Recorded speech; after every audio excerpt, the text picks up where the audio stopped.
எல்லாருக்கும் வணக்கம். Welcome back to Pooja's world. இன்னைக்கு பார்த்தீங்கன்னா, ஒரு சூப்பர் அண்ட் டேஸ்டியான பீட்ரூட் தோரன் தான் எப்படி செய்யணும்னு பார்க்க போறோம். இது வந்து கேரளா ரெசிபி.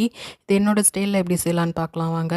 இதுக்கு பார்த்தீங்கன்னா, கடாயில எண்ணெய் ஊத்திருக்கேன். எண்ணெய் ஊத்தி கடுகு போட்டு தாளிச்சுட்டு, கூடவே ஒரு காஞ்ச மிளகாய் வந்து 2ஆ கிள்ளி சேர்த்துருக்கேன்.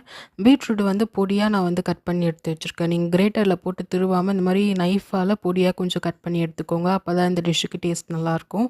இந்த பீட்ரூட் வேகிறதுக்காக கொஞ்சமா தண்ணி ஊத்தி, பீட்ரூட் மூழ்கிற அளவுக்கு தண்ணி ஊற்றி உப்பு சேர்த்து தட்டு போட்டு மூடி நம்ம வேக வைக்கணும்.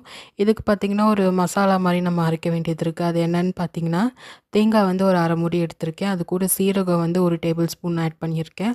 அதுக்கப்புறமா ஒரே ஒரு பச்சை மிளகாய் ஆட் பண்ணி நல்ல ஒரு கோஸாக இந்த மாதிரி அரைச்சி எடுத்துக்கோங்க. அதுக்கப்புறமா நம்ம பீட்ரூட் வந்து வெந்த உடனே நம்ம இருந்திருக்க தேங்காவை வந்து இது கூட ஆட் பண்ணி ஒரு 2 பிரட்டி ஃபைனலாக கருவேப்பிலை கொத்தமல்லி தூவி இறக்குனிங்கன்னா சூப்பரான பீட்ரூட் தோரன் வந்து ரெடி ஆகிடும்.